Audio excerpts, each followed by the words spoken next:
Welcome to today's discussion. This is a very special event because we have a really diverse bunch of people with us here. And today we are talking about how much the pandemic situation has changed things for everyone around the world and what we can do about it and how we can be proactive in solving problems. And the people we have here today have each of them have different interests and different careers, but they've all done something special, or they have figured out something, or come up with ideas to solve problems and be proactive about it. So I think it'll be very exciting to hear from them individually. We have a bunch of questions that we'll be asking them, and for those of you who are watching on YouTube Live, you can always keep posting your comments, and we'll also post your questions here as well. So just to get started with the introductions, so we have Anand Bhargava here with us. Thank you so much for joining us. And he's a businessman. I know him from a really long time, and he has a huge booming business.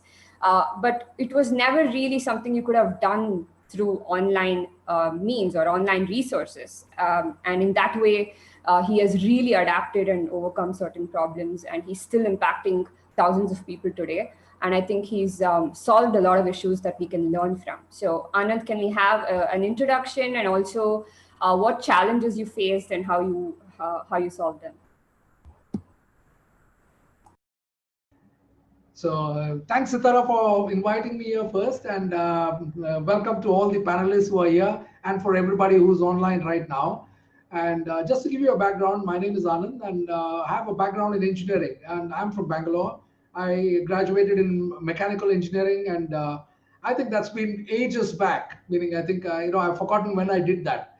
But just for your information, I think I don't, in the panel, I can see a lot of people who are probably very young here. And I'm the one who is the misfit in this entire equation, probably because I'm pretty old, okay? But nevertheless, age is just in the mind. It's not really in this one. And if you think you're young, you're young. And just to give you an idea, like I used to work in the corporate world many years back, and I grew up in my corporate career, and I worked for a very big company called, I think, you would know Unilever. I think most would have heard of a company called Unilever. I worked with them for about 8 years before, there was a bug which was inside of me, which said, you know what, I got to do something on my own. There's something called like an entrepreneur. The way a person thinks is vastly different, because academicians are different from entrepreneurs, and I always had the entrepreneur stuff in me. Though I love to work for somebody, the job was fantastic, but I hated working in a structured environment, and I wanted to do something on my own. And that's when I actually quit my career from Unilever when I was due to take over another country, and I came back here, started a business without any idea whatsoever what to do in business. And that's how you learn. You learn in business. Typically, you learn by making a lot of mistakes. And an entrepreneur takes every failure as a stepping stone and moves forward, rather than just looking at it as like a stumbling block. Everything is a step forward. You learn from it and move forward. You don't repeat the same mistake. And I got into various industries. I started off with cable television, moved on to telecommunications, and today I'm with nutrition and distribution. And the last 20 years of my life, I've been working with helping the people develop entrepreneurs, developing entrepreneurs around us and leaders around us. And I think that's been the most fulfilling or rewarding part of our entire journey in life. That's how I'd say 2 decades of really fulfilling journey. And that's how I sort of got introduced to Sitara during those times. And I think, it's been great to see her. And when I talk about the current situation, when I talk about business, our business always revolved around what is called as, if I take a pendulum, okay, a pendulum or a balance, okay, we were very much on the what's called the high touch area. Okay, high touch is where you connect with people personally, you meet people personally, one-on-one, and that's how the industry was running where I was working with. If I talk about nutrition, I want to meet somebody, counsel somebody, talk to somebody and change their life, I got to do it on a one-to-one basis. And that's where the pendulum swung there. Though high tech was there around that area, but it really did not, the pendulum never moved there. We always stayed on the high touch area. But post COVID, I think, we have made a drastic swing towards the high tech area. And I think this technology has really made it, I think it's been a huge plus for us. Meaning, though COVID, everybody will say, because of COVID, things have gone bad. I think for us, it's been an exponential growth. That's the way I would look at it. Because our reach has become better, we have been able to connect with people better, and first and foremost, most people got used to the idea of communicating online, which we are doing right now. And I think that's become the norm of the day today. And I think it's really played a big part. But the transition from high touch to high tech obviously takes some understanding, and the way you move the pendulum makes a difference. And I think we have moved and balanced it pretty well in this scenario, bringing the high touch with digital today, and getting the results that we want. So we have sales as normal. We have grown during this pandemic and lockdown time. I think we have done exceptionally well. I'm in fact, I think we could have done better when we were off pandemic earlier. But most people, when I look back and see, the last 3 months have been, I think, probably the changing or the defining months for us. And it's really changed our model, the way we work into digital. And I think it's been phenomenal. I think, but as we go along, probably, if any more questions come in, I'll talk about that. But definitely, if you look at a solution and look at any problem with a solution mindset, you can always find a solution. Okay, there's no two ways about it. And entrepreneurs think about solutions. They don't think about problems. If there is a problem, yes, I want to look at a solution. We looked at solutions, started to work towards that, and swung the pendulum towards the other side. And I think it's been rewarding. So I'll stop at this, and then maybe later I'll come in. Thank you, Sitara. Thank you so much, Anand. And yeah, I mean, you were right. The rest of us here are definitely much, much younger, and you're probably just at the beginning of our careers. And we definitely wanted someone here with, decades of experience doing what you're doing. And therefore, this must have come as a novel change in whatever you're doing. And even though it was new, I think you and your team, you've put together a great bunch of solutions to overcome it. So thank you, and thanks for joining us. So next we have Ashishs Ranjan from Mumbai. He's an independent filmmaker as well as a pro colorist. He also runs his own company, his filmmaking company called Tesseract, and his pro coloring company called TAC, the Accidental Colorist. And I think you'll find it very interesting to hear his perspectives. Because of course, when you're in a creative field and you're especially into something like filmmaking, something like the lockdown and the pandemic can have a huge effect on your work. So let's hear from him.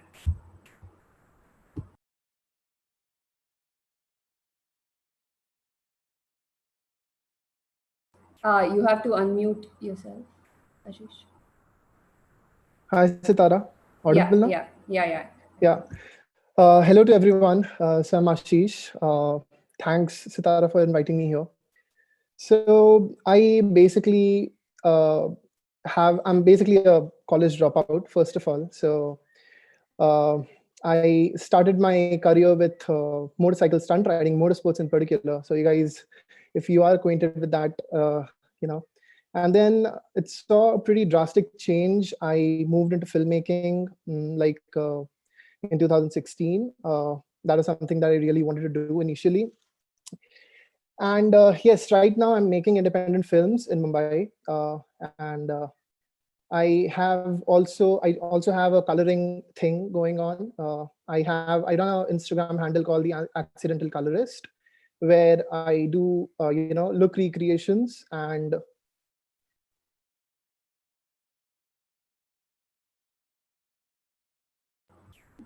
We can hear you.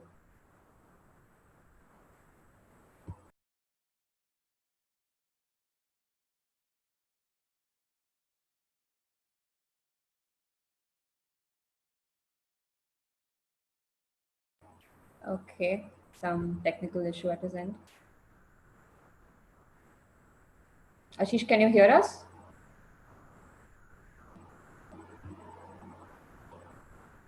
Okay, so I think we'll come back to him in just a few minutes. So meanwhile, Sumida here, she's pursuing her master's currently in Amsterdam, and she's going to be entering PhD as well. So let's hear from her. I think it's really nice to have someone in academia, and especially her research interests are in astrophysics and gravitational waves. So let's hear from her. Yeah, okay. Hi.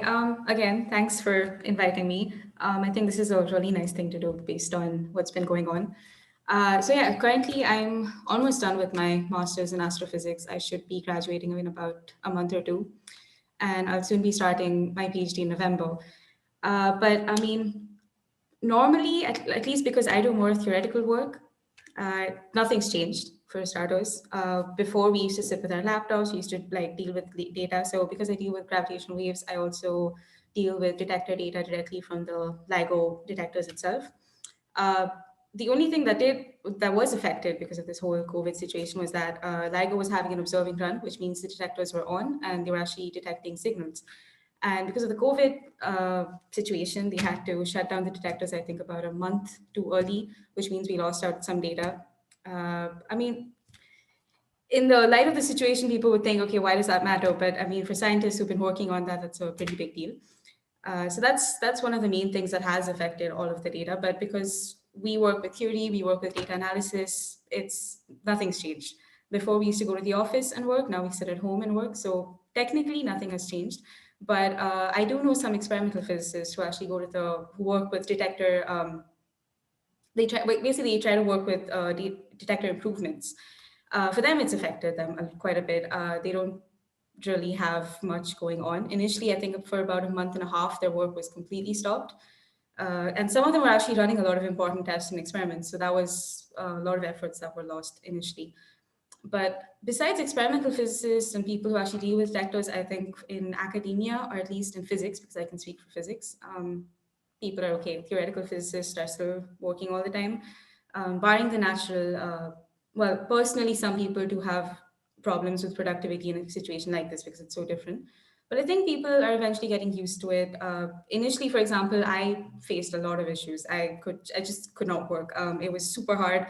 I was at home all the time, and then I don't know. It was super hard. But eventually, we came around. We figured out that okay, we can actually we should allot a workplace, a proper timetable, and things like that. Eventually, got our lives back into order. So it did lead to a point where now we can work quite a bit. So currently I'm working on my thesis, which means I'm writing almost all the time, which is not fun, by the way. But it's been better because we've adapted to the situation. We've understood that okay, you know what, this is the situation. We have to go about our lives. We can't let it stop us. But yeah, I think that's it. And if you have questions about anything specific, I can definitely answer that. Cool. Thank you, Sumida. And it's actually quite nice to hear the angle of, people whose lives have not changed a lot, right? So I think while perhaps a huge chunk of the society has been experiencing pretty drastic changes, there are people who are continuing life the way it's supposed to be. But even there is an element of uncertainty. So we'll definitely get to that. And now we have a Mog. He's someone who's into education. He's passionate about education. He's also an author of a book. So let's hear it from him.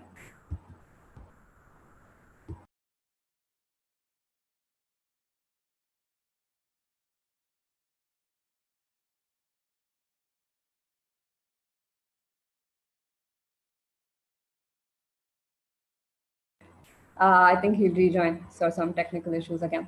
Okay, so now let's get to some of the questions quickly. So Anand, you're someone who is always dealing with uncertainty as someone who's building a business.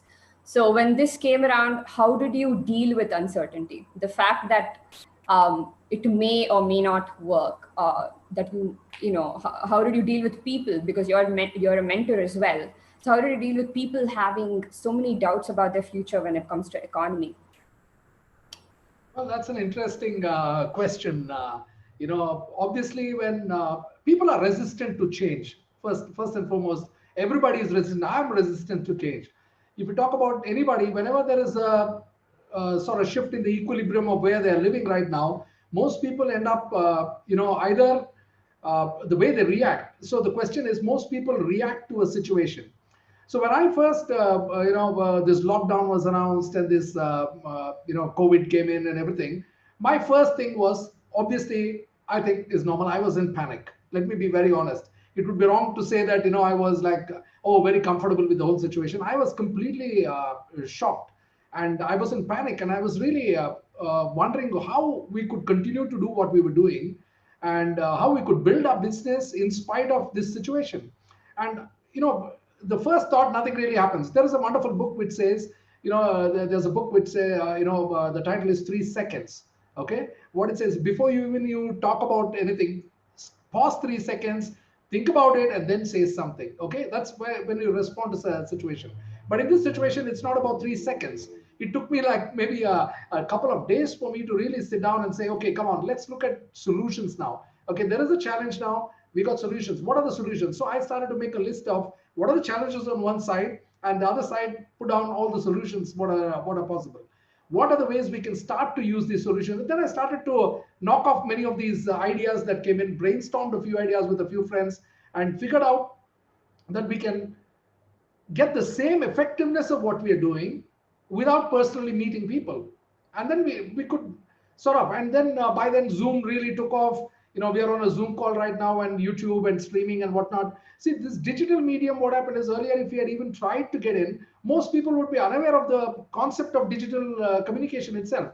They would not have the app on their mobile, they would be digitally unsavvy, and then it would be so difficult. And I'm not a digital guru, but the fact is, for somebody like me who is not such a digital tech guru, what I had to do was I had to actually make some initial learning from people, understand it, and then start to realize how we can make things effective. When we first started, obviously it was not very effective. Let me be very honest. We had to take a few stumbles and figure out better ways to communicate, better ways to connect with people. And I think we have figured out an equilibrium on this digital front today.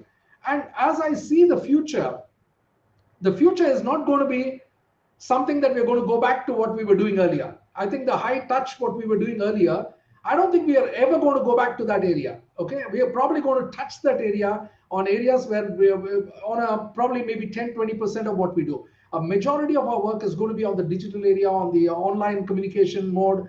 And I think this is, it's been a boon for us. So the key factor here is to understand how you respond to a situation is more important than how you react. Most people react, and when you react, you could make big mistakes. So what you need to do is you need to hold back and then look at the situation, look at it objectively, look at it with some solutions in mind, do some brainstorming, figure out 10 different solutions for one problem, and then you knock off what doesn't work, and then thereafter you can implement something that you distill it down and bring it down. And I think the way you approach a problem is what makes the difference. In your science, probably you distill it, because when I studied science, you obviously have to look at so many things and bring it down to one narrow focus point. The same way you distill out problems and bring it down to one solution and start to implement it. And the quicker you implement the solution, the better it will be. And no solution is right or wrong in this current situation, because nobody in the world has ever experienced this. So whatever you do now is going to be the benchmark for people to follow. And that's what I believe. I believe that what we create today will be the benchmark for people to follow. So we are all like pioneers in the area of in whatever area that you're in right now, and the way we actually deliver it and implement it is we are going to be pioneers in that area. And I think it's a huge opportunity today to become the front runners and the forerunners of this area and create a future for all of us ourselves. And I think I'm extremely optimistic about the future, and that's the way I look at it. So I hope that answers your question, Sitara.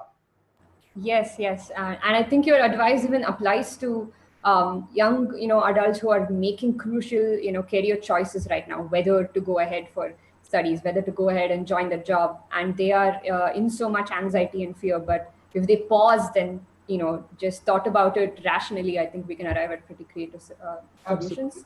And one more important thing you brought up is how the pandemic is going to change things forever. It is not a temporary thing, but because of the things we've learned and the problems we've solved, these solutions will remain for many, many years to come. And I think that's really nice. So I'm very optimistic about the future as well.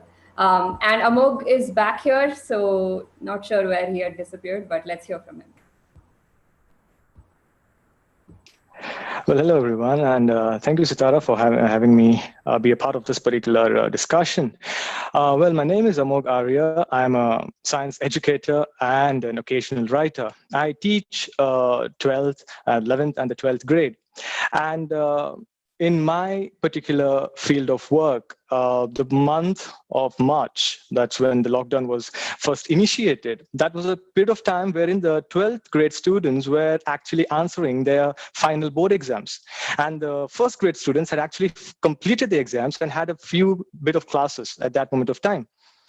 The problem that we faced at that juncture was that, okay, so we have this the 11th grade students who have already started with the sessions, that they have started with the second year classes.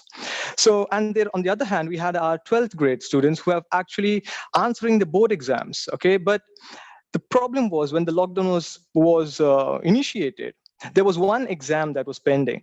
And ever since the lockdown, March, April, May, and June, okay, the students had been in a fix. They did not know what to do. Okay, the students as well as the board, the government did not know what to do with this particular exam, which was English. And then on June 18th, the exam was scheduled and the exam was conducted, and that was for the Karnataka board students. Now, so the 12th grade students finally got to write their final exam, and so all the exams were completed. So now coming back to first grade student, the 11th grade students. Now here, what happened was, after the March, anyhow, it was the vacation. So students, the first year students, the 11th grade students had their vacations coming up. So once the lockdown was initiated, it coincided with the vacations. But that moment of time, that was supposed to be a time for relaxation, a time to go to places, and the burden of the entire year, that's when it was being relieved, okay, that vacation. But that vacation coincided with the lockdown, and a lockdown that which we had never ever envisioned. Okay, that was not something which we had ever predicted, nor were we prepared for it. So when this lockdown was initiated and the students now were trapped in their homes, and so were we, but during that time there were no classes to be conducted. So in a way, there was this sort of relaxation, in the sense that there were no classes. Okay, there were no regular classes at that moment of time. Of course, we were locked in and we couldn't go out as we used to. All the plans were in a disarray. But the moment the classes were scheduled to start, we couldn't. That, in a sense, we couldn't go to college. We couldn't have the regular sessions that we used to have. So we had to move online.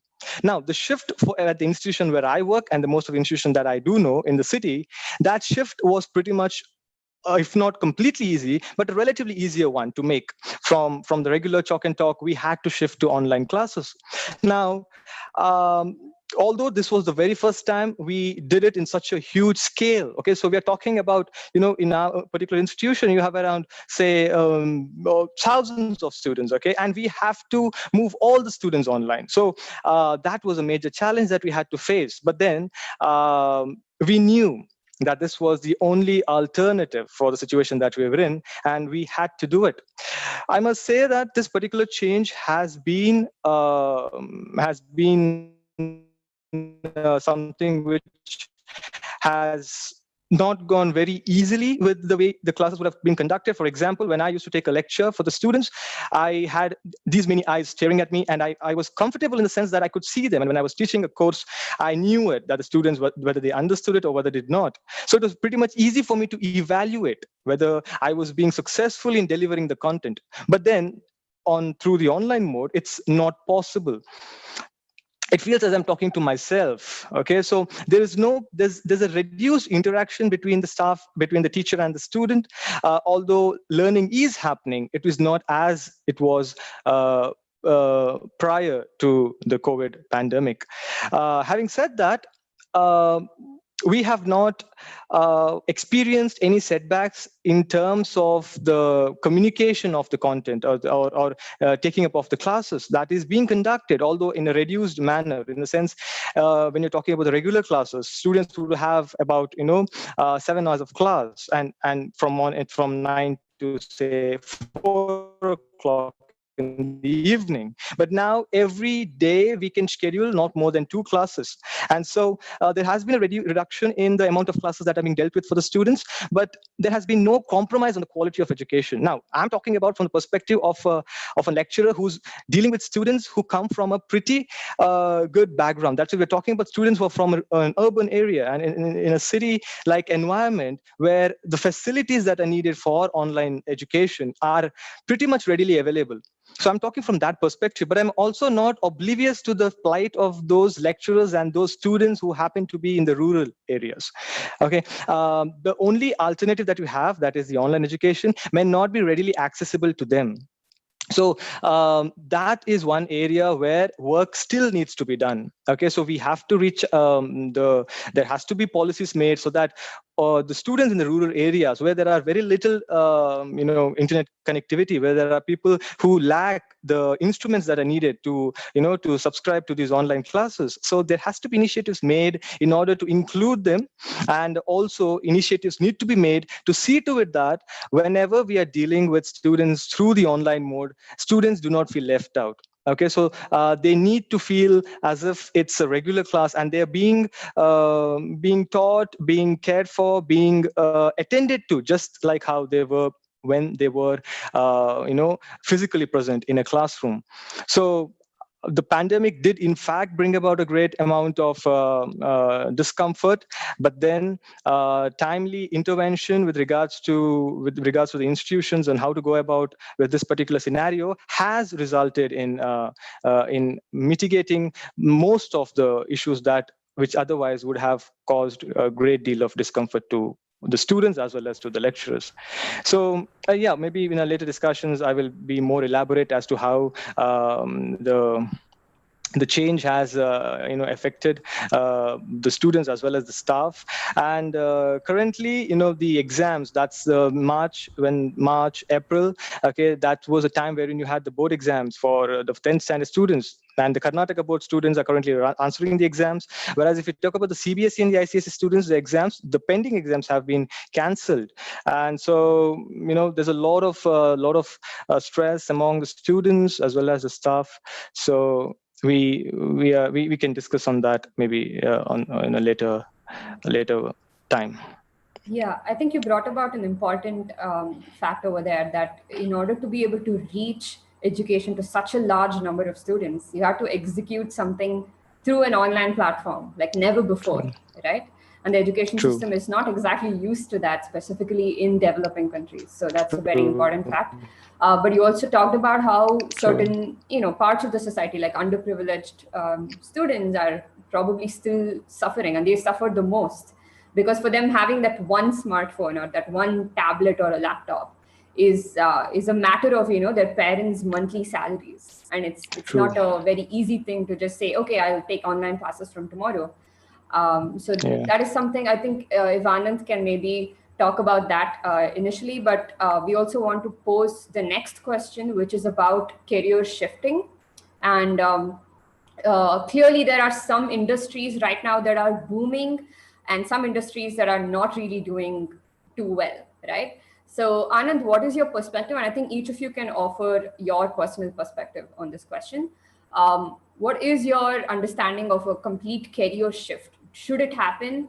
And does it make more sense, because there's obviously more uncertainty in terms of finance and other fields? For example, if you're planning to go into aeronautics or into automobile, is that something you should just keep aside for a while and make a shift in your career for it, even if it's a temporary shift?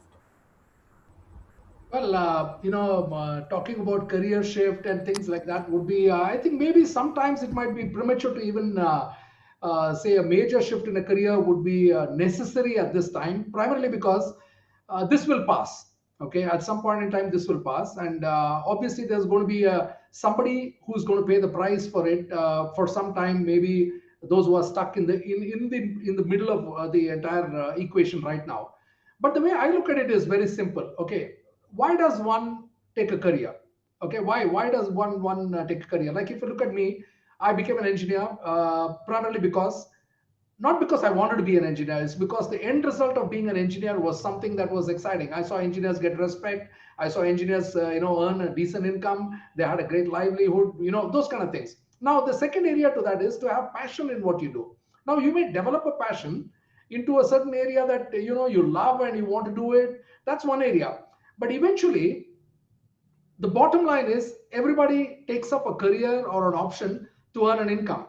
Okay, everybody wants to a good lifestyle. If you look at it at the end of it, why do you work? Okay, why you don't work because you love the work alone, you love the paycheck at the end of the work, because it's not the paycheck that makes the difference, but the end result of what that thing can give you. Okay, there are various things that all of us aspire for and we work for it. Now, if you take anybody, when I was working for as an employee, an employee, what happens is it's like we get horse blinders on our eyes. We just think that, okay, you work and come back and that's the end of it. But you look at somebody who's a business owner. No business owner ever puts all his eggs in one basket. Okay, everybody diversifies, meaning they have multiple areas. So if one area doesn't work, they have another area that they can lean on. The other most important thing, which I think we are not taught in school, is this. Okay, the wealthy people work to create assets. Okay, and the smart people, intelligent people like me at that time, we are the asset. Okay, we try to create ourselves as an asset, and we are the asset to create income. But wealthy people create assets. Now, I want to challenge everybody in this call today, okay, to go back tonight, sit down and write down after this call is over. Think about the last 24 hours. How many hours of that did you put in towards creating an asset for your future? Okay, just this question. Even if you don't understand it, try and figure out what an asset is and try to say, how much of time are you investing towards creating an asset for your future? Today, those who have asset-based incomes are not stung by this COVID situation. They're all happy. They're all absolutely fine. Those who are dependent on themselves to create an income, huge hit for them. I have had innumerable number of people who have actually come to me and asked me, how do I manage? My job is at stake now. I had recently, I was just discussing with the hotel industry. Straightforward, the day one, they got a 30% pay cut. And these are people who are not at the low level. I'm talking about people who are earning lakhs of rupees. 30% pay cut in their salary is not a small amount. It's a huge hit. You talk about the automotive industry. I've had so many people lose their jobs. Okay, and I have people who are in the industry where they actually are in business developing components for automotive. They are struggling today. But that will anyway come past because he's a businessman. He will look at opportunities and see how he can diversify, what he can do with that infrastructure that he's got. But an employee working there, if you don't think about diversification and having plan B and plan C and plan D in your life, you know what? You will pay a price, if not today, because of tomorrow. Not for any other reason, simply because times are changing too fast. The technology is changing so fast today compared to what it is. Artificial intelligence will take over many things that what we could do. There are so many areas that are going to become redundant, and what we study today may not be what we need in the future. So you need to look at options and have plan B and plan C written down. If you don't have, you need to talk to somebody who can help you with that and help you create a secondary source of income, a secondary options available. So if something goes wrong in one, you have an option there. Now that's something that I think is what all smart, intelligent people will do. Okay, the ones who are just going along with the flow are the ones who will go along with the flow, and they will only get what is given to them, but they are not the ones who design their future and create for it. So I would urge you as young people today, I know you're passionate about certain things that you're doing. It's great to be passionate. I'm passionate about a lot of things. I love to do those things, but passion alone does not create a life for you and your family. Okay, you got to have options in your hand. Okay, create options. Work your brains out during the younger years of your life. In the 20s, the first 20 to 30, you are the most productive. Do something big in the 10-year window, and then create a future where you never ever have to worry about anything else in future, and you can focus on your passion and create anything that you want after that. So that's my take on it, Sitara. Thank you. And I think you're right. I mean, especially people who are pretty much directed towards one way of thinking, I think they find it harder to open up and realize how important investing in other assets can be and building these assets along the time. So I think having part-time opportunities to do so is extremely important. So now we will slightly rephrase that question for Sumeda. We got a couple of questions for you. So they spoke about how, not exactly a career switch, but people entering masters or people entering a PhD, right? How are they supposed to face the uncertainty here? And do you think there is something we can do? Should we wait and not apply? Should we go for it? What can they do when they are at a very important time in their lives? I think also, just to add to that question, one of the things would be, because of the COVID situation, there's a lot of funding that's being removed from science, and only a few areas of science will now be funded, which would possibly be profitable to the government and to the military and etc. So when kids are looking at research areas, would it be advisable to switch to areas that have more funding, that have more support and things like that? Is that something that people should be considering while going for masters or a PhD? For masters, I think it's relatively straightforward. So, I mean, there are a lot of people who apply abroad. Like I did that. I'm doing my master's abroad.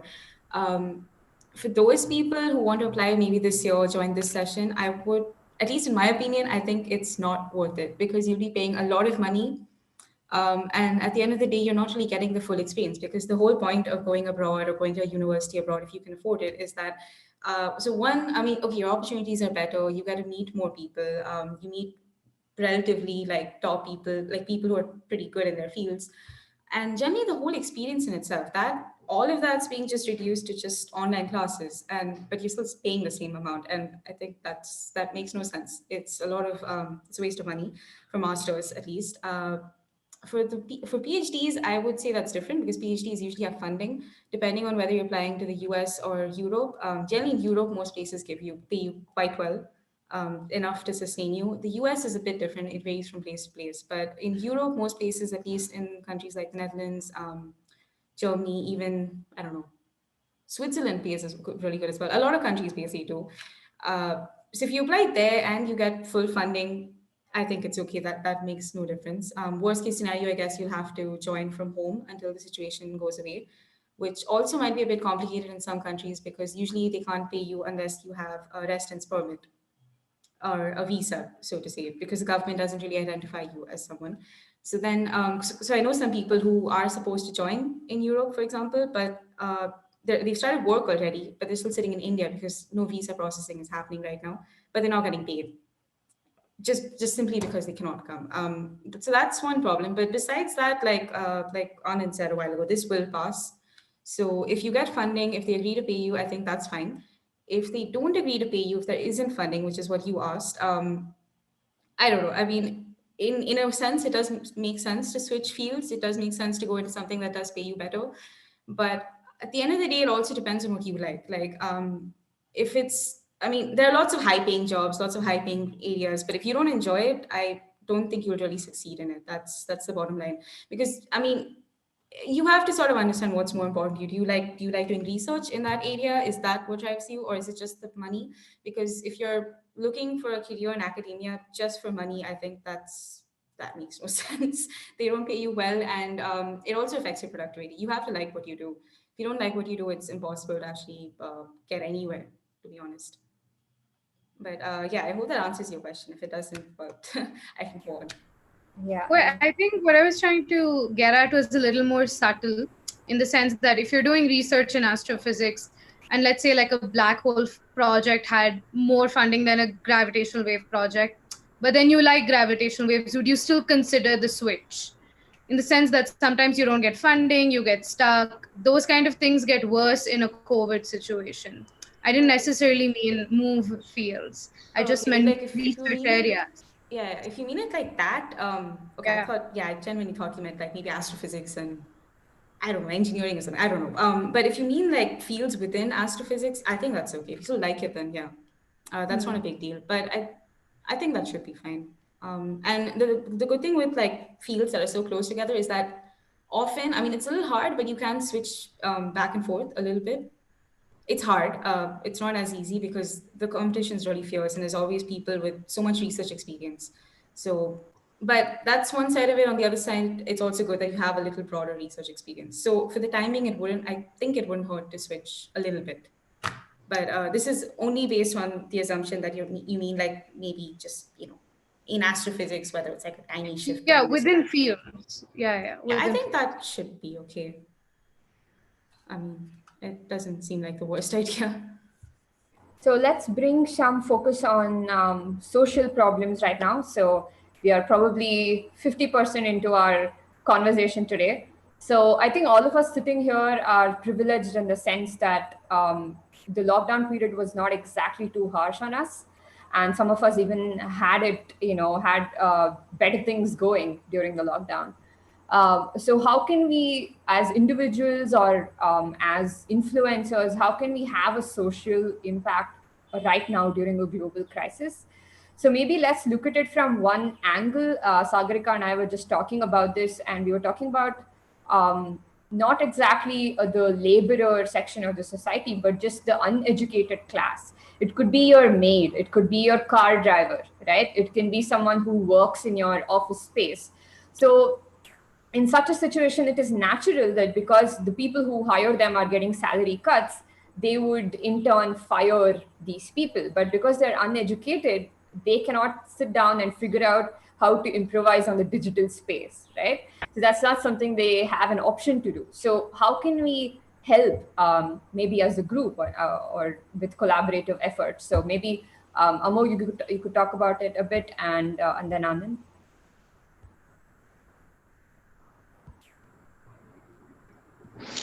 Well, that's a genuine concern. People who are not privileged enough to have had access to platforms such as those that are being currently used for face a setback. So what can be done in view of that is, of course, it's a huge venture. Okay, we have to do it in parts, and we have to come up with these solutions that will enable that particular sector to grow. In a sense, the main setback that they face is economic. Okay, so it has to be economic. It is economical in nature. Okay, so whatever they get, okay, salary cut, and if they do not have, the kids and the people who work for them, there will be a great impact on them as well. So what has to be done is a stability of sort has to be made available for them, so that they can, first of all, before they get into developing their skills, if an opportunity is provided for that, before that they need to have their basic necessities met. They need to have food, they need to have shelter, they need to have clothing. So that has to be first taken care of, and once that is done, then work can be done towards developing their skills. And in order to do that, as I was saying, there has to be intervention from organizations, there has to be intervention from the government, and intervention in such a way that it enables them. Okay, it shouldn't be that you're providing facilities, you're providing some sort of provisions, and then you just back off. It must be something which will lead to long-term benefits. It should not be something that is just for the time being. It has to have a long-term implications to it. So if we are talking about students, okay, and I would like to focus on them, students who are currently facing a setback with regards to accessing online classes. They can be provided with these devices which are essential, and they also mainly, just not the devices for online classes. The most important of tools is the internet, and the internet access has to be made available to them. And once that is done, they can take part in this digital transformation, transformation that is happening and that which we are witnessing. So my answer has been with regards to students, okay, with regards to their parents, okay, of people who are Amog, the people who are sorry to interrupt underprivileged you. yeah. Yeah, you Yeah. were just talking about internet, and we are having pretty terrible internet from your side, so your voice is kind of breaking. So maybe you can Oh, continue with your okay. video off. That could help. Okay, that'd be no issues. Yeah. Okay, so I hope now it's Yeah, audible. it's better. Yes. Yeah. So yeah, that's it. You know, the students who are currently not having these amenities, okay, they need to be considered. There are initiatives that are being made. Okay, there are initiatives made by the government in order to reach out to those students and that particular section of students. But of course, that's currently in its infant stages. Okay, so there has to be a lot of work that needs to be done, and organizations can pitch in and they can also contribute towards it. But the main aspect here with regards to students is they should not feel left out. They should feel as if the transformation that is happening is not happening somewhere, but it's happening in a place where they too have a role to play. Amog, if you Yeah. don't mind me bringing up a certain point, Yeah. it would be that Yeah. the children that we're all talking about, the kids that are Yeah. that need these facilities and everything, we're talking Yeah. about kids who are really interested Yeah. in education, right? But something that my Right. mother as an educator faces is having first generation learners. Now, having first generation learners comes with a very different set of problems where um, to them education itself is a luxury, right? And in the COVID situation, I know, and my mother tells me that a lot of kids have dropped out because to them, jobs are far Yeah. more important than education, because sustaining education has become very expensive and kind of redundant for them. So when you look at first generation learners and when you look at kids coming from backgrounds that just need money at this point, they don't need a degree to hang up on the wall. They don't need research. They don't need certain luxuries that all of us have. They just need money. And when you look at those kids, how do you see organizations or how do you see the government actually helping them to continue their education? To come out and say, okay, I'm going to let go of this minimum wage job, or I'm going to let go of making my little money now so that I have an education to last a lifetime. What kind of measures do you see that would actually help them?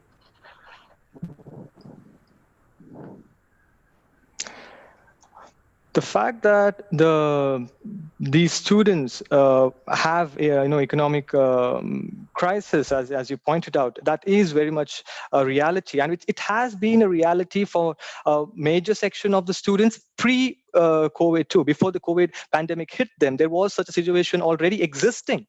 So the pandemic has now made it much more difficult for them, because at least back yeah. So at least before that, let's say, as you give an example, they need to have their basic amenities met. They need to have money so that they have food. They have a better place to sleep at. But now how can these initiatives by this government that free education and then the midday meal schemes and then such facilities, such as they had also distributed bicycles so that they could travel the distance from home to school. See, those were the situations that had happened before the pandemic had actually hit. So we had an existing situation already. So now what has happened is that it has exacerbated to such an extent that it has made them feel that, okay, at least back then we had hope that we could at least have access to schools. Right now, they would feel as if this education is happening at a totally different level and something which they can never aspire to reach. So we need to get that mentality out of their heads, and with having these insecurities, that is with regards to food or money or shelter, how can they think about education? Well, That is the crux of this, the problem. They need to get out of that mindset so that education seems like a viable option that is accessible to even students who back in the days could not even have envisaged it. So what I want post COVID is for those students to, for the pandemic to have made us realize that it was not just, we might have had solved the hunger issues or the transport issues by providing the midday meals and bicycles, but now we have also this particular aspect. See, for example, online education is not something that will just go away once the pandemic has had its day, and once things start going back to whatever is called as a new normal.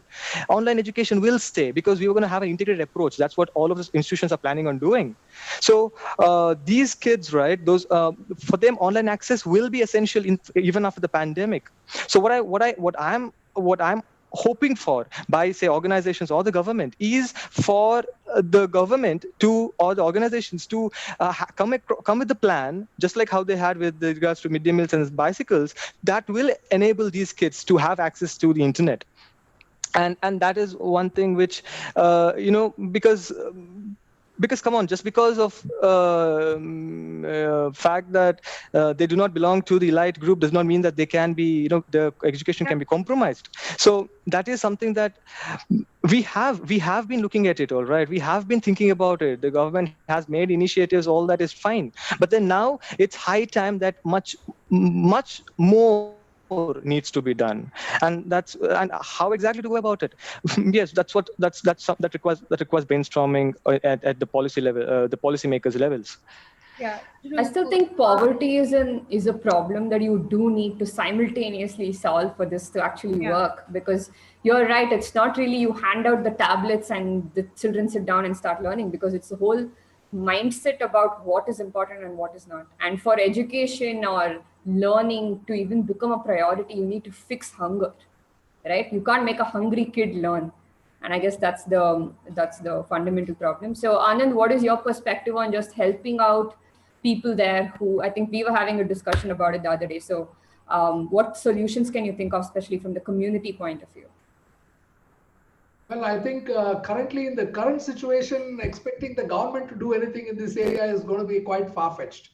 It's going to be like they have their hands full with what they are doing right now, and their revenue is not there primarily because businesses are not doing well. When businesses don't generate tax revenue, the government doesn't have revenue. When government doesn't have revenue, they can't, prioritize anything and give it. Though the priority is on health right now, the number one priority that government needs to put all their funds is to save lives. That's number one, which anyway, that is their priority number one. And expecting them to do something outside is going to be quite far-fetched in the short term. Maybe once the pandemic is over and once the revenues for the government start coming in, then only all these new initiatives, and that's going to be a long time. And in this time, we're going to lose people Sagrika mentioned, first-time learners. I just want to give you an example of one first-time learner. Like, we have a chef at home. Okay, he and his wife, they cook for us and everything.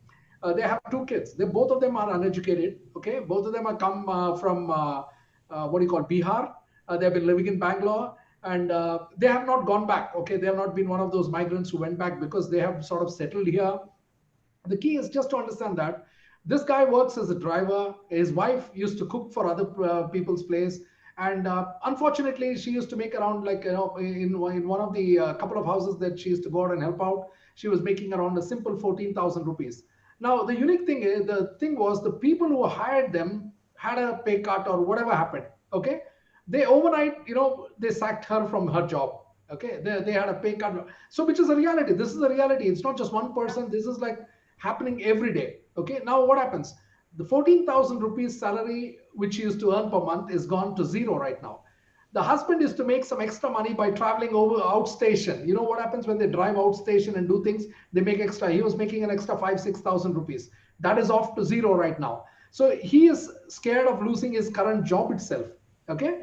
Now he has two kids. One kid is writing the 10th standard exam right now. As we speak now, he's writing the SSLC exam. His daughter is in the 8th standard. Okay, and we were wondering what to do. If the school asked them to pay fees, and at the end of it, They also ask them to buy technology and bring in a smartphone or a laptop or a tablet and use it for online education. They can't afford it. Now, that one simple thing could stop those two kids from moving ahead in their career. They might just give up because parents just can't afford it. Now, from our side, that's a different thing. As an individual, I have empowered them. I've given them computers. I've done all of that for helping that family out to take care of it. That's one area. So we don't cut their salary. We give them more. In fact, right now during the COVID, we are paying them more than their salaries to compensate for what is happening there. Now, but think about this. This is one case. There are thousands and thousands and millions of cases like this. Okay. How on earth are we going to do that unless we take up an initiative? The other day I was discussing with Sitara, and I said, you know what, why don't we just group up together like just a community of people? We don't have any formal stuff. Many of us have talents that we can actually pass on, and information, that knowledge that we can pass to underprivileged people. Okay, we don't charge them anything. Pro bono, we do the effort. We bring out lessons to them maybe and give it out where people can't afford to even go to a school and get things done. As a collective effort from this community, especially with young students like you, you're in the current. If you ask me to take a lesson on on leadership or anything, I can do that. But if you ask me to do a math lesson, I wouldn't be able to do that because I've completely forgotten everything. But somebody can contribute. There are people who can contribute, and if we all join hands together, we can start a movement and we can start to help this underprivileged. No, privileged person needs to come into it, but underprivileged people who don't have access to all these things can be helped by people like us. And if we take the initiative, things can really be big. And I'm already on that initiative right now. I've already set the ball in motion now, and I do want to do my bit to help in this area. I'm already on the path there, and I know Sitara is somebody whom I can count on in this area, and with her knowledge and expertise in this area, I think we can really work together, and we can create a forum where whoever it is, doesn't matter, whoever it is can come, can learn from people who are willing to pass on their knowledge, and also equip them in some way that we can, crowdfunding can work. We can bring and equip maybe one child. If you can bring up, it can really change that person's life, and tomorrow that will be a domino effect, and it can really become really big. So I think we need to do our bit. Government will do their bit, and if we wait for government to do it, well, it's going to be a sad time for most of the children around there, and somebody has to pick up the ball, and somebody has to bell the cat. That's what we say. And if we don't do it as a community, I think who else can do it?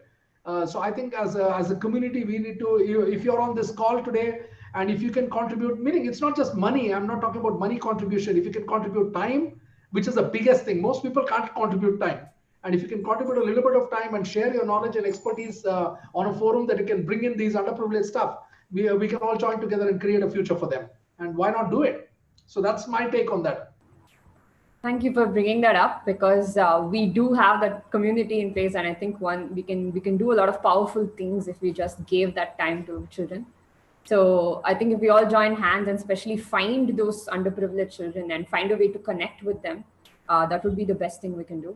And since we didn't want to keep you for too much time longer, we want to give you a few more minutes to just wrap up on perhaps people sitting in their houses for, it's been 6, maybe 7 months.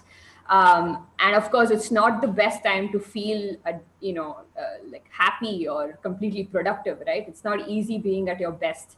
So do you have any tips, as closing remarks for people, everyone out there stuck at homes, and how do you personally keep yourself active and at the top of your game? Sitara, number one, I think, everybody needs to start reading a bit. Okay. You need to pick up a book, set a goal that, you can read maybe 4 books a month. Okay. 4 self-help, positive, uplifting books. Number one, that will change your thinking. The second thing is very important is find somebody that who can be your mentor. In today's world, coaching and mentorship is like really important thing. If you can find somebody that who can invest their time in your future and actually hear you out on your challenges and how you can find solutions, because sometimes when you're caught in the rut, finding a solution becomes very tough. And that's when you need to bounce ideas off somebody whom you can trust, somebody who you think has walked the path. So, most people sometimes give advice when they have not walked the path. So I would look for you. I would advise you to find a person who has walked the path. Okay, that's very important. I always look for somebody whom I want advice from. I would look at, say, has he walked the path that I want to walk today? Whatever it is, education, business, whatever it is, find a person who has walked the talk.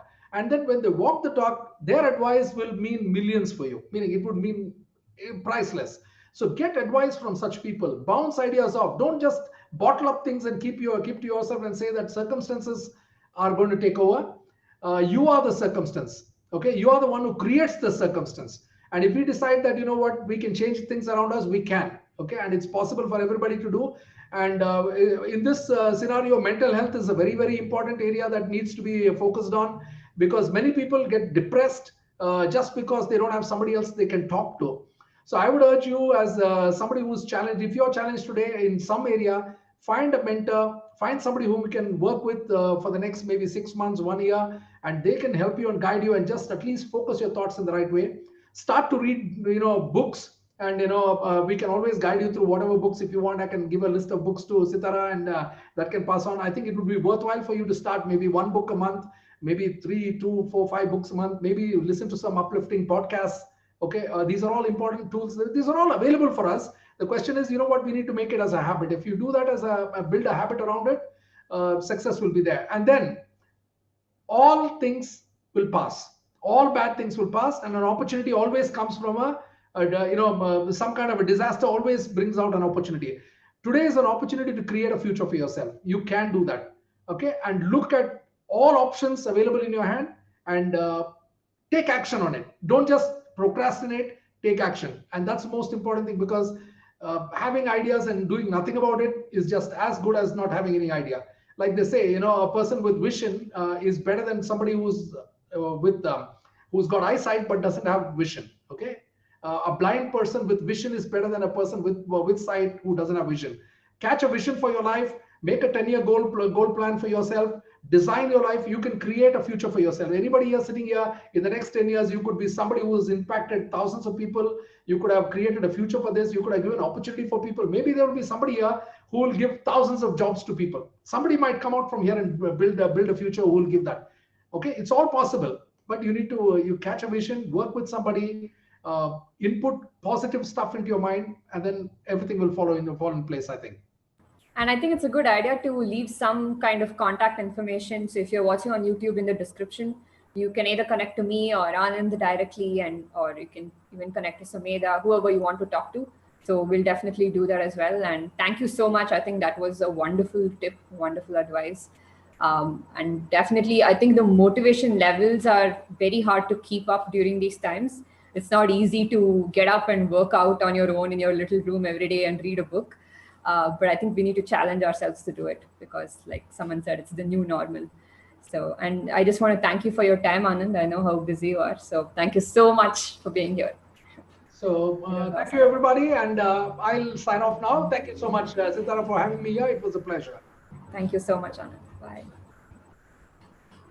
So I thought we can now kind of, with maybe 20 minutes of time left, we can again refocus into education and science in particular. So Sagarika, can you take it forward and maybe ask us anything from your side? So I think one of the things that the pandemic has shown us greatly is the failings of our education system. And I don't necessarily mean just accessibility. I also mean the way we teach and the way we learn and the way we absorb material. Both Sumeda and Amog, if you could kind of give everybody some tips on how digital can actually bridge that gap for everybody in terms of the way we learn and the way we absorb, and how we're always so exam obsessed in our education system. But at least this is what I feel, and the digital medium has been changing that. I think learning has become more of a priority as opposed to just mugging up textbooks and formulas. So what do you guys feel? Do you think the digital way of learning can actually kind of overcome the shortcomings of conventional education?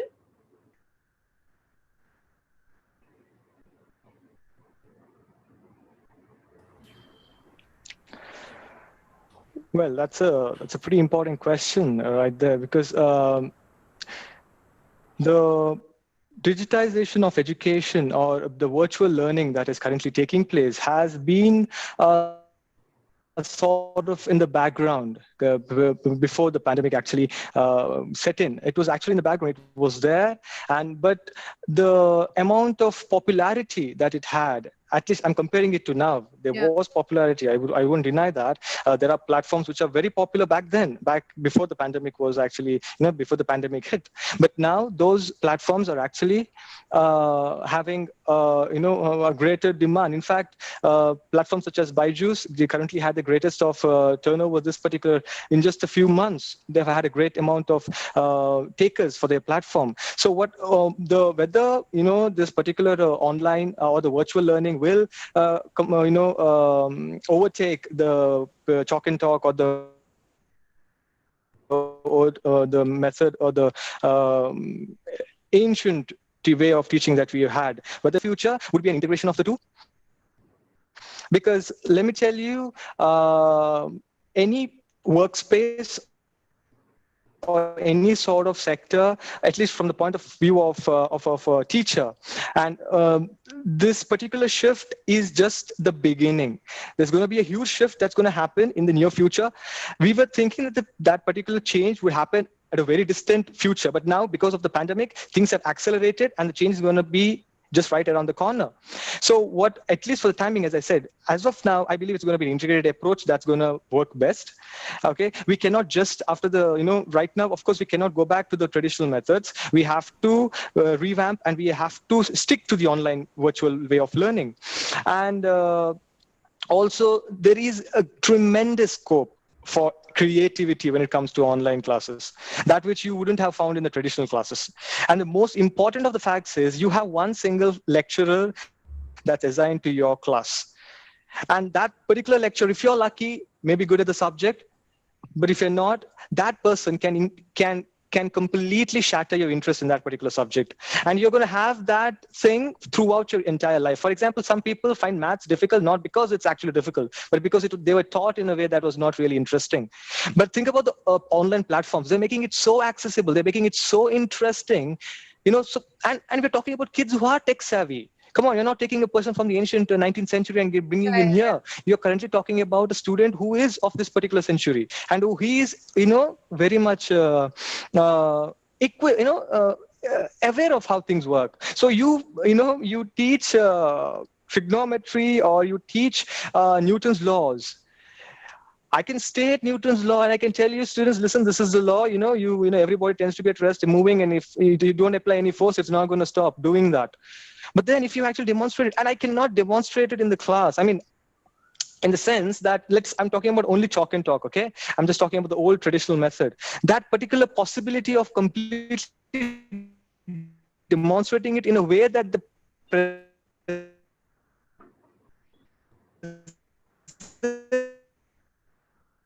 I think we have some technical snacks. Amog, again, can you turn off your video? Maybe that will help. Students understand it. Yeah, okay. You sound like a robot. Can you turn off your video, maybe? I think that's him demonstrating some future. But now, yeah, I think he's still not received my message. Integrate my classes with the add-ons, which. Okay. Did he leave the call?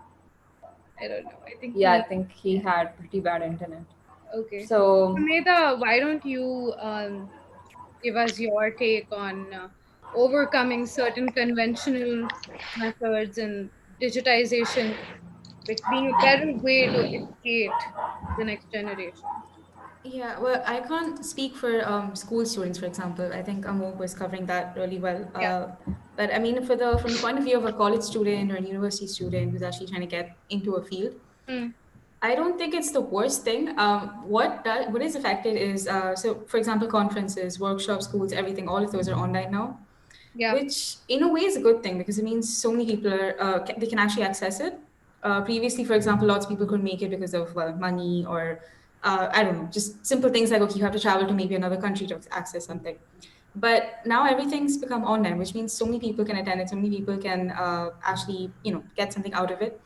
And another difference is that before, if you actually host something in person, there's always a limitation. You can't, I mean, maybe you can only take 50 participants. But once you make it digital, it can be increased by quite a bit. So that's one good thing of everything moving into a digital thing. But the downside of it is that usually people depend on these they go to these places to network, and networking is really important in these sort of fields because you got to talk to people, you got to talk about your research, and that's really important. Down the line, we've always been told that, like in academia, you have to make friends, you have to know people. Not that if you don't know people, you're not going to get anywhere. That's not what I mean. But it helps. It helps to know other people. So It also helps that's to build a certain community that you can interact with from time to time. Yeah. So that's a bit of an issue that you don't get to actually talk to people. But people are actually trying quite a bit, like even online lectures and stuff. There are lots of Facebook groups which just, I think there's one called Physics in the Time of the Coronavirus. So they regularly they post these links to seminars and lectures that they're actually hosting, which anybody can join, which is a good thing, which means a lot of people can actually access it. That's one part of the lectures and stuff. On the other side, for example, if you're an undergraduate student or a graduate student who wants to get into academia, that means your research experience is really important. Yeah. That's what you should be building on. Your more than your marks, that's what people are going to be looking at. So that I think also is really like benefited in this situation because it's as simple as just doing. I mean, if you're not an experimentalist, that's a different area. I don't know what to do about that.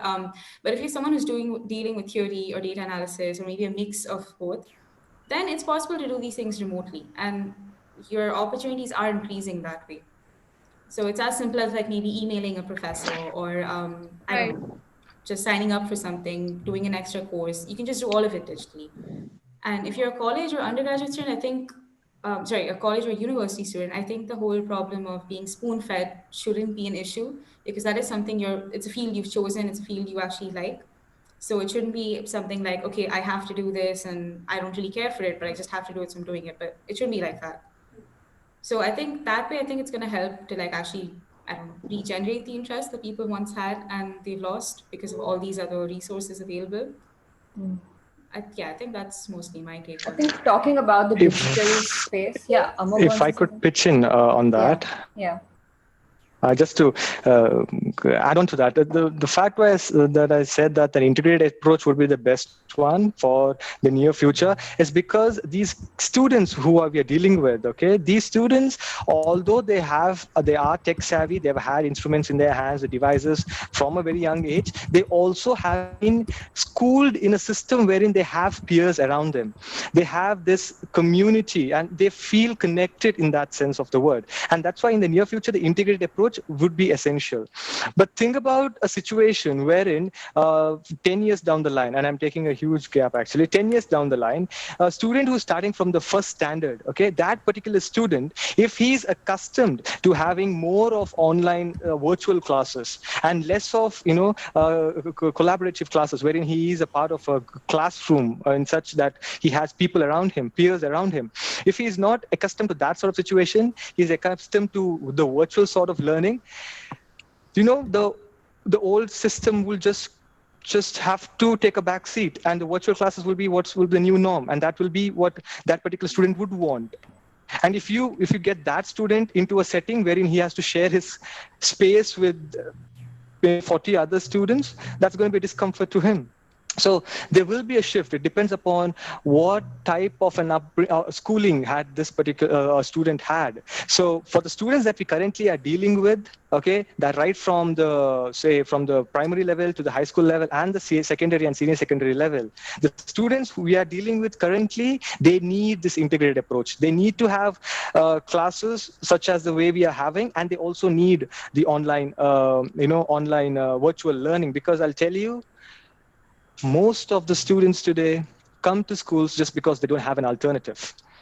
They do enjoy coming to the schools, all right? I don't deny that fact. They come to schools not just because, okay, today I'm going to learn about Newtonian mechanics, and they're going to get up in the morning and say, wow, today it's Newtonian mechanics at college. No, they're not going to get up in that way. They're going to think about like, okay, who am I going to be meeting today, and what sort of fun we're going to have. So you need community. Students need that sense where they are feeling connected to people, but they also need something new. They don't want the same dry, boring lecture where the lecturer walks in and just spends 50 minutes or 55 minutes of just talking to them and giving them information which they don't really want to digest. So, we need students to go to schools and colleges, but they should be somehow integrated with the virtual learning so that they don't feel bored at any moment of time. See, my premier objective as an educator, and I believe this should be the objective of almost all educators, is that they should make learning interesting to students. Never should it be boring, because people who go into research, okay, they are groomed in the earlier stages of education itself. So when you give them a good foundation there, later on it becomes relatively easy for them to choose the field that they're really interested in. So that's what I just wanted to say. That's why I said that the integrated approach is required, because online learning is essential. That has to be inculcated in what we had initially we were used to. Yeah, thank you. I think I would also like to highlight a couple of more, advantages about online learning, because in our community right now, Naxxatra, coming back to what we do, so we have quite a few courses and more than 50, 60 students joining us over the last couple of months, learning from us. And one thing we've noticed is online classes can give a certain level of closeness with the mentor, because even though you're sitting with perhaps 10 other students, you are just looking at the mentor and learning from him directly. So there is a level of accessibility, and you can ask him what you want. You just have to unmute and ask, right? In a classroom, you have to like raise your hand if you're in the last bench, and he may or may not want to humor you that particular day. So I think things get a lot more comfortable with virtual classrooms, where you can, if you really do not understand what the teacher just said, just pause it and go to Google and Google that particular terminology, right? So it gives you a lot of freedom to pause and learn in your pace. And we've been teaching fields from astronomy to advanced astrophysics to data analytics to Python programming. We've been teaching a lot of courses over the last few months. And we've noticed that in virtual classrooms, the interest and the enthusiasm is really high, consistent throughout the 1 hour, because they know they're getting that 1 hour and or the 2 hours per week.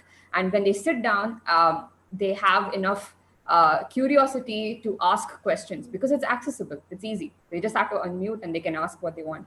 So we found a very, very high level of interaction amongst the students, which is, I think, one of the reasons our community is so, it's going really well, and people are finding so much value in it.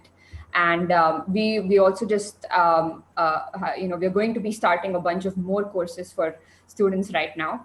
But the concept, I also wanted to elaborate on the concept itself. And it's a bit different from the schooling system, because we're not really teaching, but it's more of mentoring, where we're leading them through a concept. We're giving them the very crucial clues and the curriculum and the syllabus so that they can go and learn. And usually that's what is missing, right? They don't, even as undergraduate students, I guess Sumida could agree with this, there is a fraction of people in the country who get great access to mentors, great access to wonderful material and resources in their university. Then there is the rest of them who are completely alienated, because some of them are extremely passionate, say, about research or physics, and they don't find the peers or the professors who answer all their burning questions in their institute. So just because of which institute you come from, and especially if you're not from the top, 5%, it's unlikely that you find a professor that you connect with and who will sit down and lead you through your career, right? So one of the core objectives of Naxxatra was to just put people together, to just bring people together. If a 9th grade kid is excited about astrophysics and wants to pursue it, he should have the ability and the freedom to ask a PhD student a particular question and actually get valid answers without being teased or whatever, right? They get made fun of quite a lot, like, oh, you're 14, what are you going to do, right? So I don't think age, gender, geography, money, any of this should come in the way of quality access to education. And that is one of our driving principles as well. It doesn't matter where you come from. And one cool thing about Naxxatra is that we were already online before we thought the pandemic would hit. So the entire idea was to have these intensive learning programs where students learn in a very short burst of time. In 6 weeks, they master a skill or they master a new subject by paying a lot of focus to that particular subject. And it was already online. So when the pandemic came along, it was just easier for us to go and reach out and help more students and bring them on board. So for those of you who are watching this, I think it's a great time to connect to our discussion forum. We have more than 100 people right now who we have very active discussions from science to technology to how we can solve certain problems in the society. And I think this, new normal requires community building in a different way. And that is definitely our focus. So we would like to hear certain, closing remarks from each one of you, maybe starting from Sumida. You could just tell us, is there any advice you would give to someone who wants to be just like you and pursue a PhD in physics eventually? And what are the skill sets they need to master now? What is that one thing they need to really work on to be able to achieve what you achieve? Okay, that's a okay. I don't know. There's like a lot of aspects to that question. One is obviously the skills you can develop. For example, if you're just stuck at home right now, you're not doing anything, it would probably, and you want to get into physics or a science field, it would probably help to just I don't know, pick up some coding skills, because usually Indian schools they don't focus on coding so much, whereas in research everywhere, not just physics but practically everywhere, it's all about coding. So that would be a useful skill to pick up, and things like that. I mean, if nothing, you can probably just email some professors. I used to do that quite a bit, where I just email professors, try to get them to like asking them for a project, asking them for something I can work on. I'm not saying they always reply. Most of them don't. But even if one does, that's still something. It's still a start. So, I mean, that really helps. Just emailing people, telling them what you're interested in, telling them that this is what you want to do. And some people are really nice. They do try to encourage that. So that's one thing a lot of people can do. If nothing else, you can just do another course online. Because I mean, especially with Naxxatra and even other places, they have lots of really good courses online right now, which still adds to your CV. Because that's something important. Like when you're actually applying somewhere, when you're applying for a PhD, it's super competitive. There are people with the main difference is that lots of people they end up doing like many master's degrees, many research projects, and when you try to compete with them, it's very very hard basically. So at the end of the day, it's always about what you have to make yourself better. So if that's with extra courses, if that's with more projects, whatever it is, you just have to keep doing it. Another problem that I mean I've heard of generally is that people lack motivation. That okay, I'm kind of interested in this, but I don't really care enough to, or I don't know how to go about it and things like that. But with that, I think a lot of it is just it stems from procrastination, and that's been very very rampant during the COVID situation. For that, I like what also helped me quite a bit was that fix a routine. That really really helps. Don't just I don't know, work sometimes, don't work some other times. Just fix a proper routine, stick to it more or less. Try to set up a proper workplace at home, where you can sit quietly, where you can work properly, because that's exactly where you work and do nothing else. Things like that, just like really tiny things end up building up. But especially in this situation, I think all the things that I mentioned. I mean, if nothing else, if you don't find research projects, if there's no one replying to you, just I don't know, learn how to code, or pick up a subject that you're interested in. Maybe read through some problems, try to read a textbook. It's easier said than done. I do realize that if you have no mentors, it's very hard. But I think that's why this whole setup really helps, like your organization and what they're trying to do. I think that's why it really helps, because there are people I've seen so far that actually know a lot about different fields. So Cool. there's Yeah, I think you brought up some important pointers over there, because people do feel left out. People do feel disconnected, especially those looking at those, niche research fields. It's not easy pursuing it from personal experience as well, right? So I think it's all about self-drive and just constantly improving and not stopping, right? Not giving up. Yeah, but So I I think, mean, honestly, there's no time to stop. That sounds bad in a yeah. way, but like I said, it's very competitive. Everything is just everyone's doing so much all the time. So Okay. At the end of the day, it's just you have to better yourself. I mean, and you have to like it. It's not. I'm not saying go up like do so much work that you end up being depressed or you don't take care of your mental health, because that's also important. But do it in an extent where you can take it where at your own pace, things that you like to do, but things that you know that also will help you in the end. Yeah, and I think academia should stop being competitive to the point where it becomes all about, oh, she has like 20 publications, or he has like 26 publications. Unfortunately, it boils down to that few pages of the resume. But yeah, I think a Yeah, and I lot of think institutions are changing with having like the interview set up, and they like interacting with the student before they Yeah. select them. I think a few of them are doing it, but yeah, a large part of academia is just, what's the word, publish or perish. I mean, that's yeah. how it's Yeah, but been for that the comes a last couple of little years. later though. Not at the master's or PhD level so much. A little later, I think that's more important. Possibly, but that's something I think a lot of young researchers also fear, because Yeah, yeah, definitely. they look at the system, and then it's demotivating to see just kind of how much pressure is put on each child and stuff like that. Yeah, I feel it's like, learning is a very personal thing, at least Yeah. the way I see it. Like you sitting down and discovering how special relativity works for the first time, understanding Yeah, it is a very special moment. And I Yeah, think those moments in education should be treasured, and definitely. it should not be brought down to competition. And I know it's a bit sad, because I think it boils down to the fact that science has limited money and it has to go to yeah, the best minds, right? Exactly. Yeah. Yeah, it boils down to that. But I think anyone out there with enough curiosity should have the access, at least, or the opportunity to begin science. If Definitely. they Yeah. if they don't end up at the highest tiers of, if they don't end up in CERN, it's all right. Yeah. In their caliber and with their curiosity, being able to contribute to science should be an open opportunity, and it should not be closed down on people with lower grades, people who didn't crack their exam. I just honestly feel there should be a bit more to it than that. Yeah, Um, that's why I said what I said when I said that pick up the skills that you need more than, because I think in a lot of cases, at least at some point, they don't care so much about your marks, if I'm being yeah, honest. Because it's okay. It's more about, okay, the research skills you have, your interests, what kind of what you can contribute to a project rather. So correct. that at the end of the day boils down to you like developing your own skills.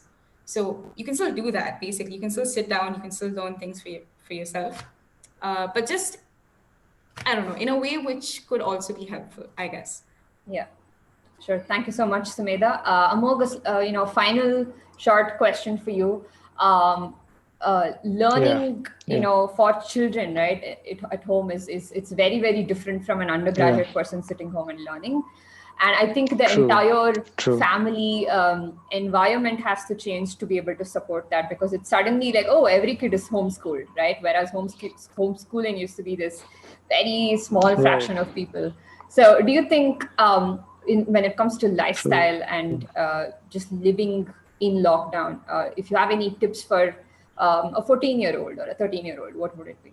no, even like I Yeah. think 5-year-olds and 6-year-olds who constantly Yeah, need to be perhaps. engaged. Yeah, I mean, I think for Right. them it's the hardest. Well, that's true. When you're talking about undergrads or graduate students, they are pretty much capable of handling these issues on their own. They can visit MOOCs, like where you have open courses, and they can access them and they can work out on their own. But when you're talking about students like 14 or 15-year-olds, or when you're talking about primary school students, they need someone to be there for them, who guides the way to them. So to those who are currently, at that in that particular spectrum of their educational career, that is high school, primary and secondary or senior secondary level, the suggestion would be, okay, maybe for the lower classes, okay, my sincere suggestion would be not just to the students but to the parents as well. Be there for the students, and try to make the students understand that the change that has happened, it is something that which that is circumstance driven, and make it seem to them that it is, it's not something that is bad in any way, or that they're going to be in the future they're going to have some setbacks. So when it's coming to the students, the students, I have so many students who tell me that they currently they are getting used to these online classes, and it's something that is a bit of a new thing, obviously, for them. So my suggestion to them would be, to not feel intimidated by the change, to not feel like this is somehow really, really bad, or to have, I want them to have a positive outlook. Okay, especially the lower primary students, obviously they cannot make sense of all that's happening. They have to have the support of the parents and the teachers. I'm talking about the primary students, okay, probably up to 7th. But then probably when you get to 8th, 9th, 10th, and 11th and 12th, these students, okay, they know, like, they get an idea of what's happening. So for them, I would suggest, continue learning. Do not feel that this is something which is which is not as usual. This is a change, and you need to accept it, and be open to this change. And also very much important is to not get carried away by the fact that since mobile phones are currently the tools that will enable them to access the classes, let these cell phones not be something that be something that's an integral part of their lives. Read books, read as many books as you possibly can. Try not to be invested in your devices. Explore other alternatives, like you have coding for kids. They certain skills that you need, and learn those skills apart from your academics. Please make sure that you go in search of courses which will enable you to develop skills which you will later need, and that is something which I believe that they need to do. Most importantly, do not be intimidated by the change, and accept it as a new form of learning, and read as much as you possibly can, and look for skills that will help you in the long run. Thank you so much, Amog. I think you brought out certain things that actually apply pretty well to adults. Like, don't be intimidated, calm down, take a deep breath, and just don't get addicted to your phones. That's one more thing that's happening, right? Like, a lot of adults spending way too much time on social media. While it's a great digital, boom, it's a great space for taking forward digital businesses. On the other hand, the receivers should be a bit aware, and they should be, I guess, they should have a certain moderation in consumption of passive information, right? They should have more active interaction with what they are doing on a daily basis. And this, I think, applies even for adults, because the most important thing in lockdown is you're not out there experiencing new things, right? So there are no novel experiences in your life right now, nothing stimulating you. So within the four walls of your room, you need to continue staying stimulated. And I think learning new things is such a super important part of that. Whether you're a 25-year-old or a 45-year-old, I think just picking up something for the love of it, or for the fun of it, is a really great way to stay mentally healthy as well. So I think that is what we want to put out there. We want people joining us, people who are passionate learners, who learn for just the pure thrill of it. And that is something that we really believe in. We'll just end by perhaps letting you all know on YouTube that our contact information is going to be available on the description, as well as the application form to any of the courses you might want to apply to in Naxxatra as well.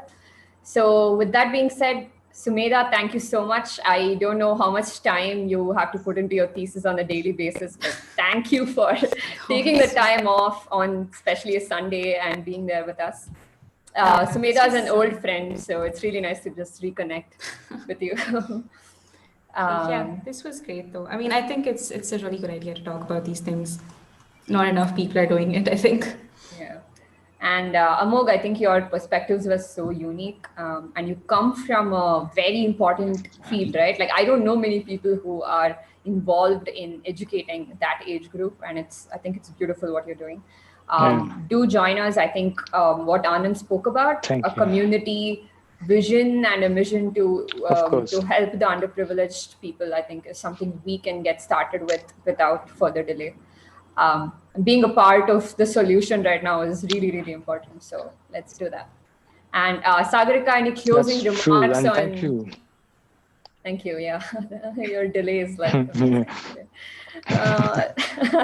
Sagarika, any closing As remarks you from your said, side? just let the. Yeah. What, Amog?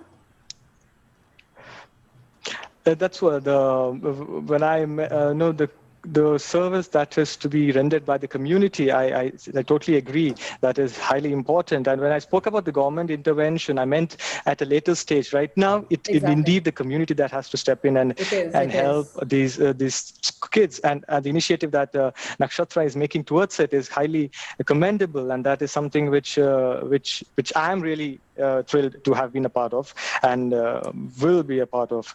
So yeah, thank you for having me. It was a great pleasure discussing this topic. Thank you so much. Thanks for your time. So, Sagarika, any closing remarks, or can we end?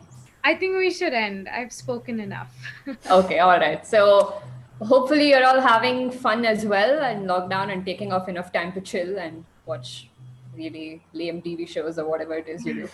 So with that, just stay safe and stay, positive during this time. And we'll see you. I think we'll have a whole series of events coming up where we can actually do something about the problems we spoke about today. We're planning one where we can just put a bunch of children, maybe 8 standard to 10 standard age group, and just ask them what problems they're facing or what challenges they're facing. And I think we can do a lot of things like that. So excited to do more things with you guys. So thank you so much. We'll end here. Thanks. Bye. All right. Bye.